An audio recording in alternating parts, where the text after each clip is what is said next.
Hello, welcome back to our Pampaantok sessions. Third episode. My name is Kenira, and I'm gonna start by saying, how are you today?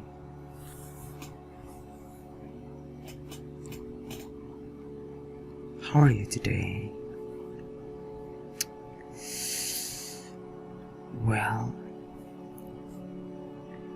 ako gumising lang at nagtrabaho at naglaro ulit.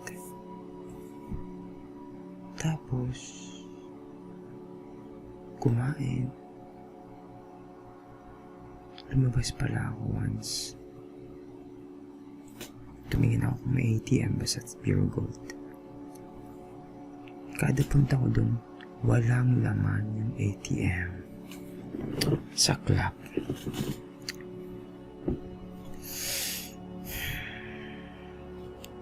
Bilis, Thursday na kaagad. Parang kahapon lang, Monday pa.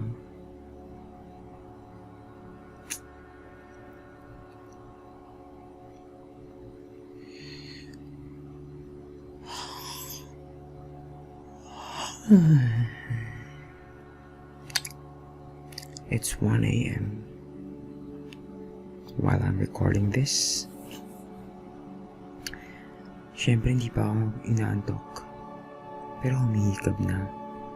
Kakakain ko lang eh. Nanood kasi ako ng mukbang. Ayan na naman. Nagutom tuloy ako. What is always in my mind? Mukbang.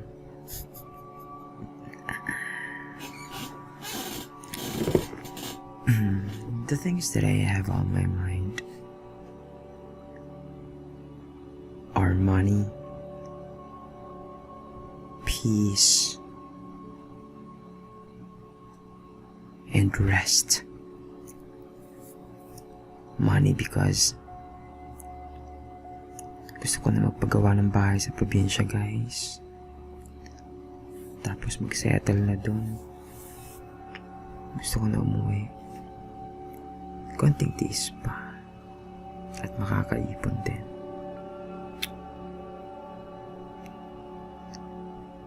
Kaya, support nyo, guys. Mga Lods. Sabi pa ni Christine Santamena. Mga Lods.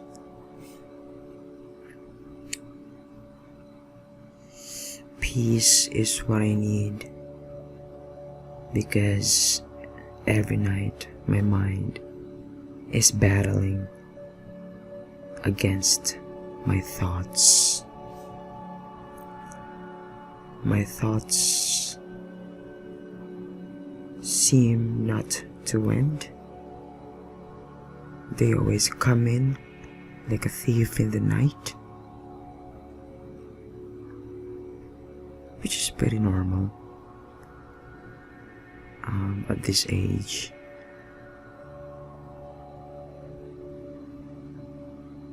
When we reach the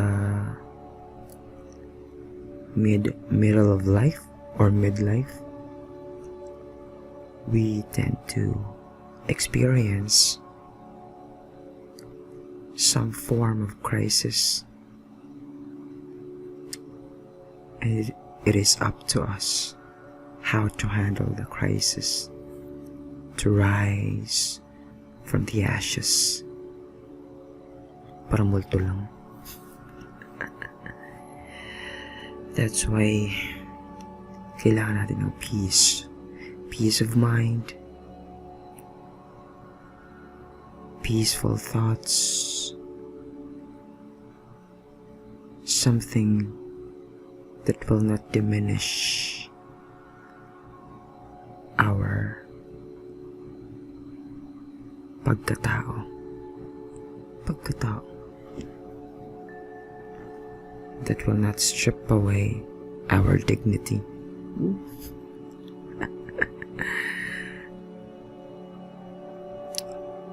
Ano yung isa? Rest. Of course, we all need rest. Kailangan natin pahinga, guys, because we only have one life. And sometimes when we overuse that energy, we tend to be severely exhausted, and that breaks the rhythm of our day-to-day life. Pag kulang sa pahinga, mabilis tayo maasara, mainis. Pag kulang sa tulog, mahihirapan tayo mag-concentrate. Ang hirap kaya mag-concentrate pag puyat. Alam niyo yan. Minsan, wala na din tayong time with other people because we're tired. We're tired of talking. We're tired of smiling. We're tired of showing the world, trying to show the world that we are happy and okay. That's why we need to rest.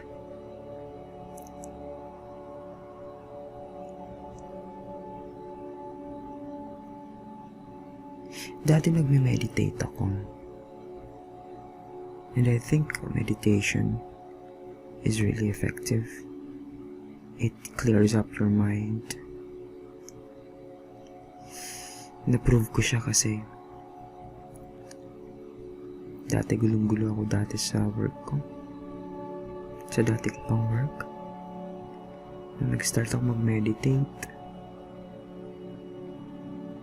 alam mo yung parang at peace ka with your work, with the people around you. At parang chill ka lang pagkatapos mo mag-meditate. It's a good thing. It makes life easier and bearable. Bearable. Bearable. Beer pali. Inumin na ang beer. Anyway. Life. Nag-post ako kanina sa Twitter. I said, what is the real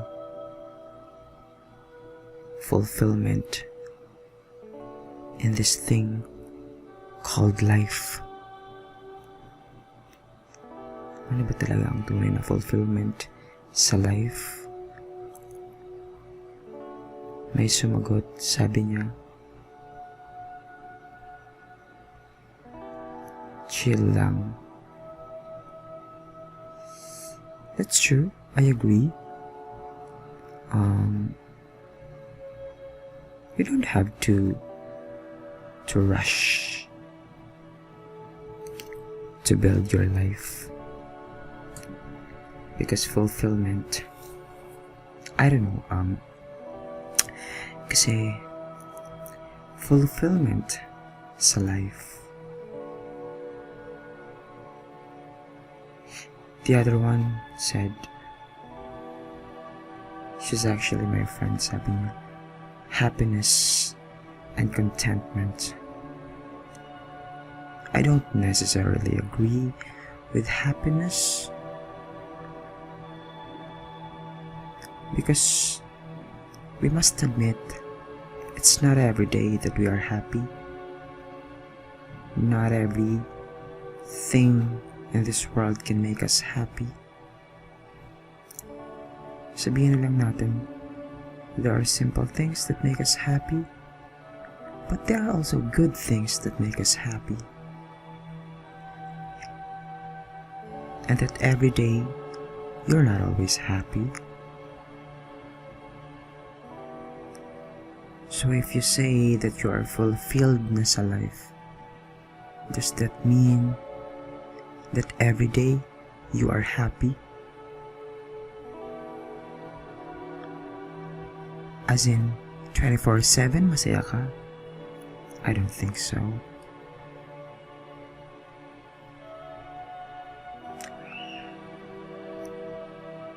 So I don't think happiness equals fulfillment in life. Contentment. But they say we will never be contented. Walang bagay sa mundo makakapagsabi that this is what you really need. So I don't think contentment equals fulfillment in life. What really is life? Ba kasi talaga? I mean, saka lang naman natin naiintindihan yung buhay when we reach maturity, when we have responsibilities in life, when we reach the age na nare-realize natin that there is something that we need to do. So meaning, life for me is just an idea. Para siyang idea that people see as something na parang step-by-step achievement, step-by-step na madadaanan mo along the way. It's an idea that makes us feel that there is something beyond where we are right now. Pero pag sinabing, kailangan ba nating i-fulfill yung buhay?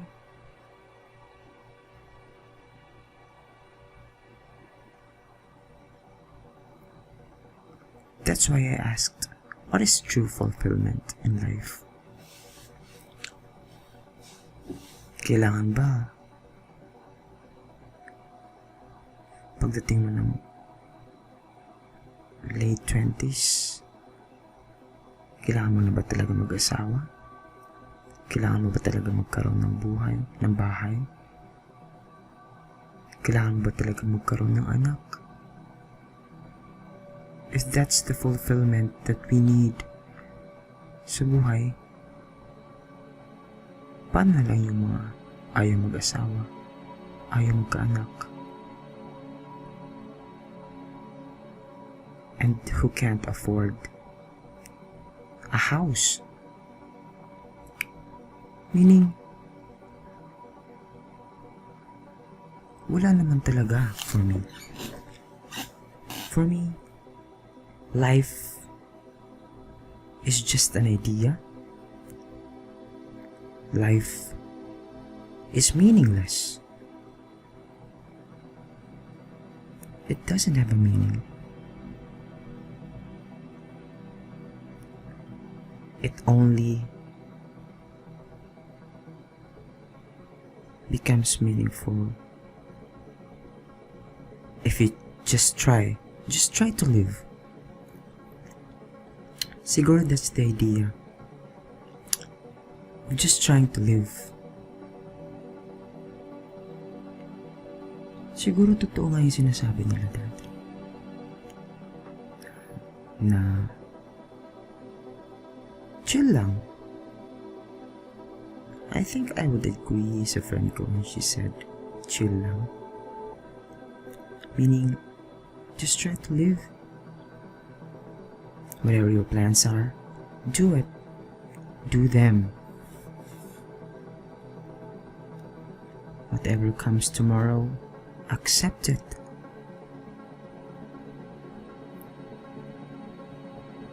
There's nothing that defines life itself. There's nothing that is objective, that you can say that it's fulfilling, that life is fulfilled. Nothing. And that's my opinion.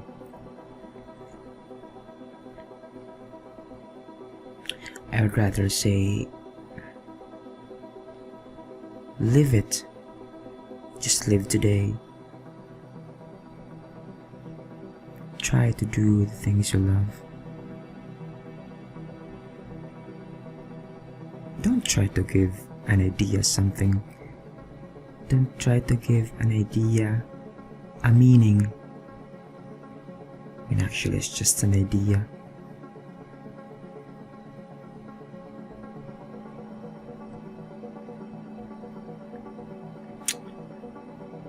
Gulo, diba? Naisip ko lang.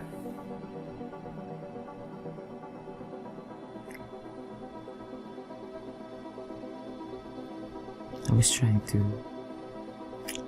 create an app because I work in a technology company, and I work with programmers. Although I do not program, I can understand it. Only English. Gusto ko gumawa ng application na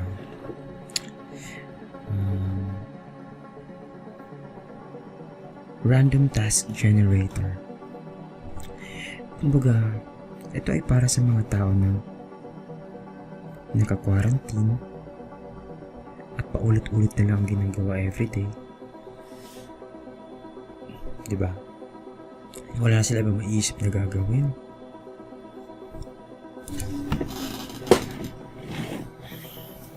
So, I want to create an application that when you click on it, sasabihin niya, do you want to walk outside for a few minutes?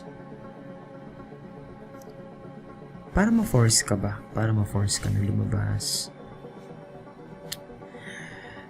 Para ma-force ka na may gagawin.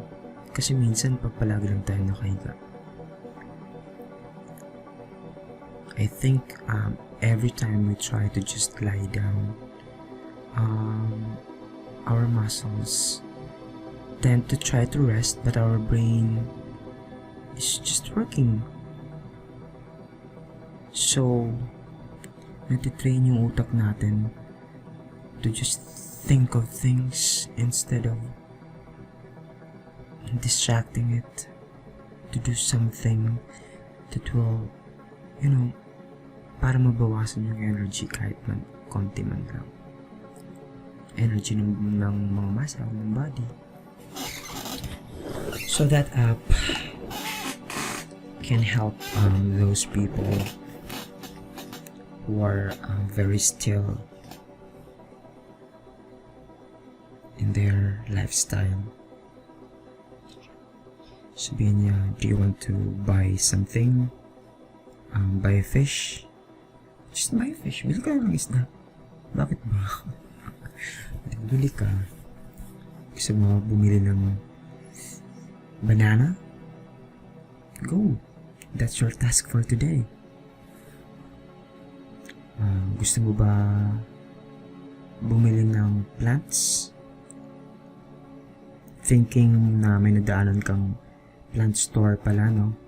Hindi mo na pinapansin, and then it never occurred to you to buy yung mga miniature plants.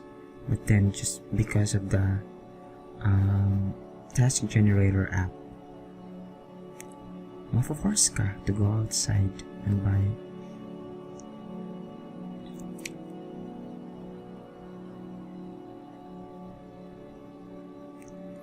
And then my friend told me when I suggested it to her, sabi niya hindi mag-a-apply sa kanya because she already has a lot of tasks. And I said, yeah, it probably won't apply to you. This only applies to, let's just say, people like me. I am the first consumer of the application kasi normally hindi ako lumalabas.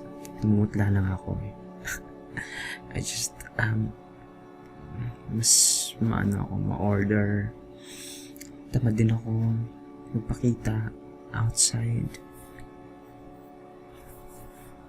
Parang ayoko yung tinitignan ako ng mga tao. Pogi problems. Joke lang. Pero yeah, I don't like to be looked at by random strangers.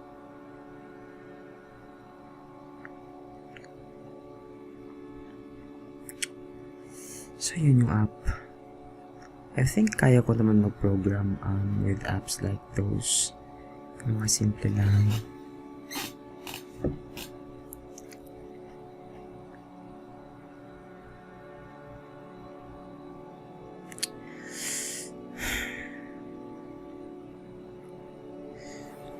Nag-consume na naman ako ng sugar today. Alam mo ba yung sugar? Anything na matamis. Pag kumakain ako, nangangati yung mukha ko. And then I develop pimples. Isa yun sa mga sinabi ni Bello na to stop consuming. And I read a research saying that hindi naman talaga natin kailangan ng sugar sa katawan. Actually, pampalasa lang talaga siya sa pagkain. Pero when it comes to nutrition, yung sugar, we don't need it. That's why yung malakas mag-consume ng sugar, nagbabago talaga yung body nila. Even me, kahit alam ko, tinitignan ko muna kung ilan yung percentage ng sugar. Usually, 10 mg pababa lang yung kinokonsume ko, tapos hindi ko pa inuubos.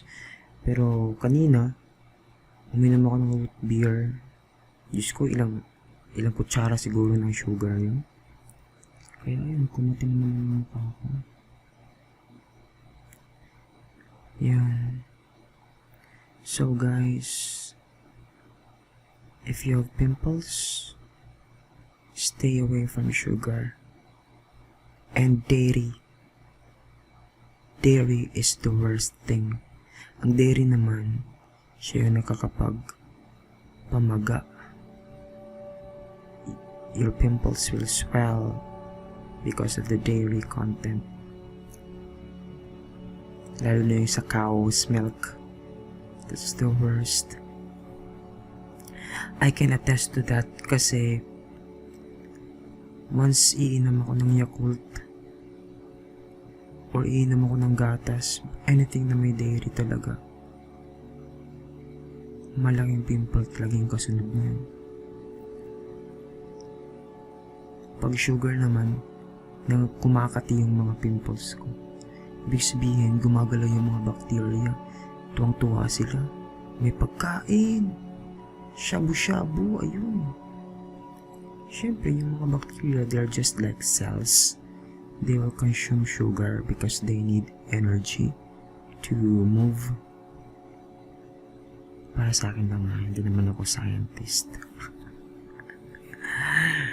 But yeah, that's my idea of consumables. Consumables.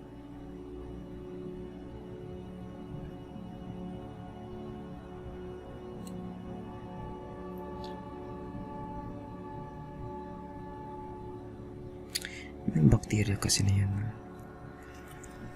they are the fundamentals of life. Doon tayo nagsimula sa bacteria na naging isda, na naging tao.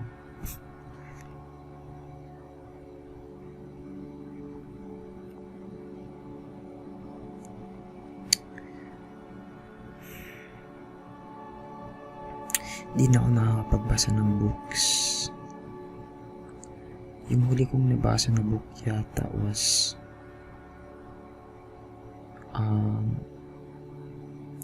kay ano yun, yung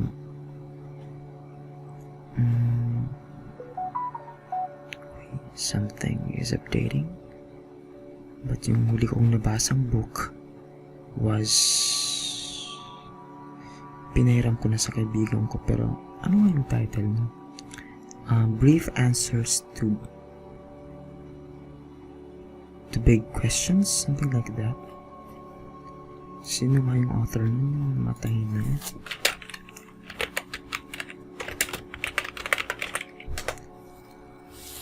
Si Stephen Hawking. Yeah. Siya yung famous scientist. Actually, yung book na yun, tinuloy na lang ng family niya. Pero nasimulan niya na yung namatay na kasi siya while doing the book. Pero yung author was still Stephen Hawking. The questions there are mga can we travel through time? Mga ganun. Ano pa yung mga tanong doon? Is God real? Is there a God? Sabi niya. May tanong dun na how did the universe start? So yung sagot niya is, it started from nothing.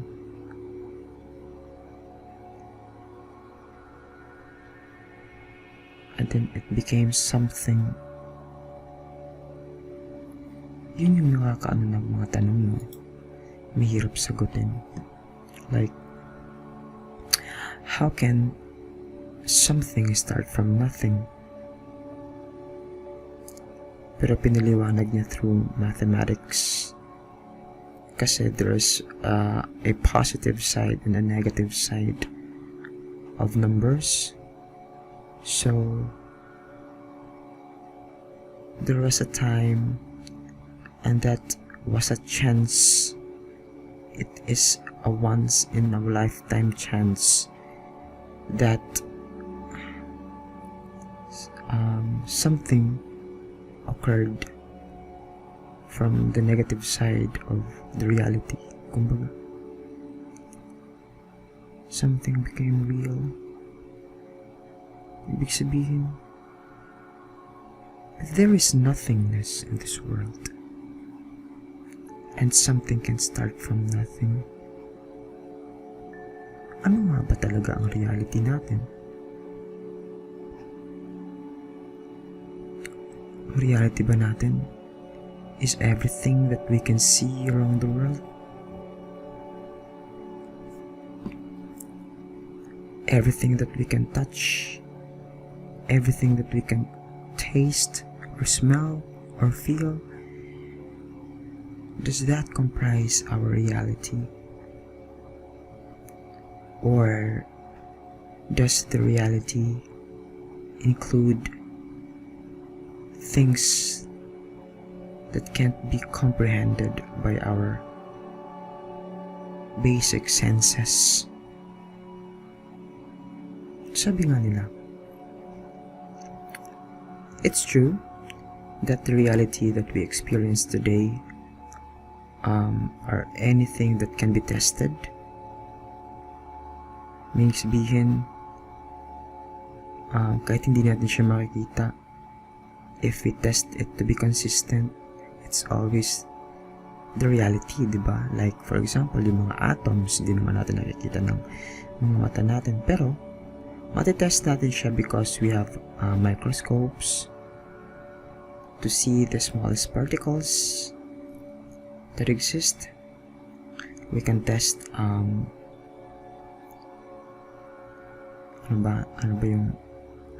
we can test that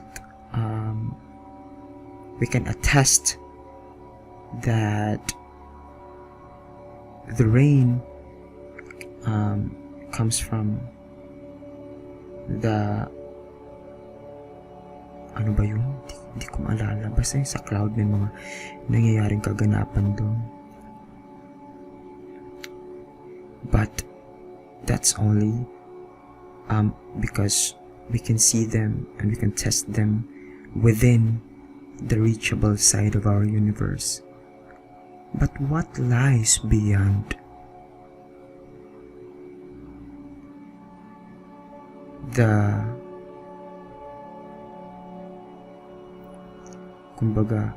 What lies beyond the reachable universe? Kumbaga, kung saan lang yung abot ng mga mata natin, yun lang yung alam natin na the laws of physics apply. Pero beyond that, mag-a-apply pa rin ba ang laws of physics? Is time still running on a straight path beyond what we can see? Yung apple ba doon? Pula?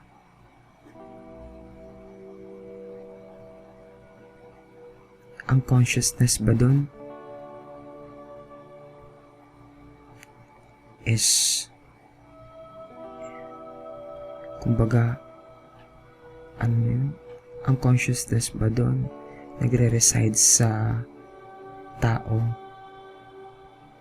or a being, or ang consciousness doon is just floating everywhere? Nag-a-apply pa rin ba yung mga laws of physics like the motions, acceleration? Alam mo yun? So, we don't know because we cannot reach it and we cannot test it. So the reality in those places might be different from our reality, and the laws of physics might not apply, but still we don't know that. That's why sinasabi nila na yung mga multo-multo daw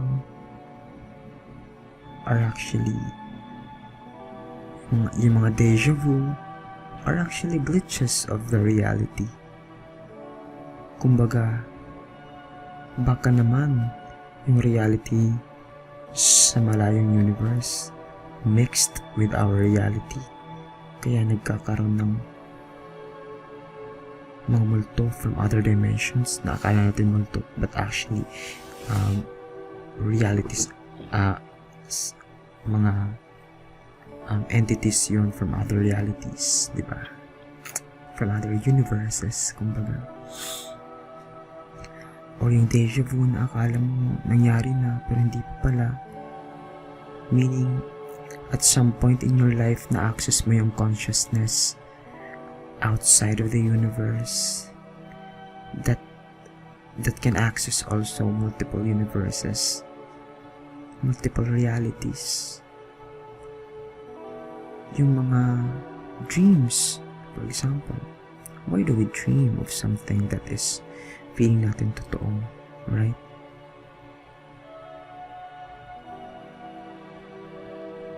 If we dream of things na akala natin nangyari pagising natin, is that only just because of our brain?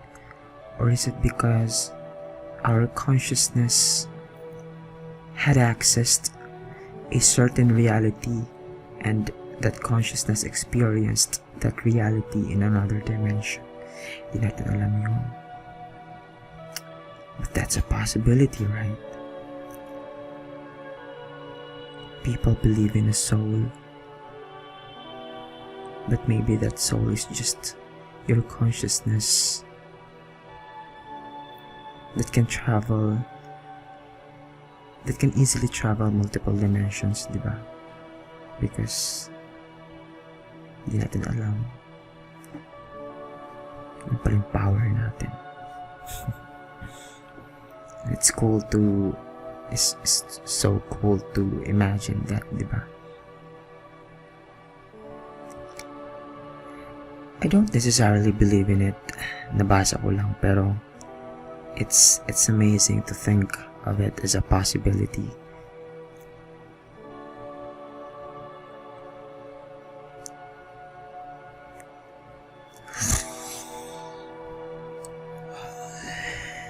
Anyway, it's been 35 minutes.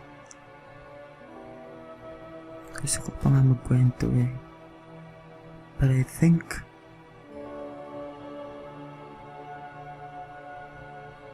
naantok na ba kayo?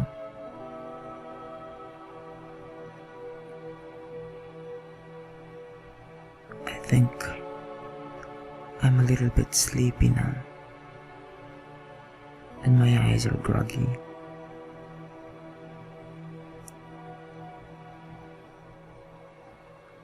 I know that you might not be able to reach as far as this timeline because you're probably asleep now. And I say, just live. Tomorrow, just still live. Goodbye, and have a good night's sleep. See ya in the next episode. Bye bye.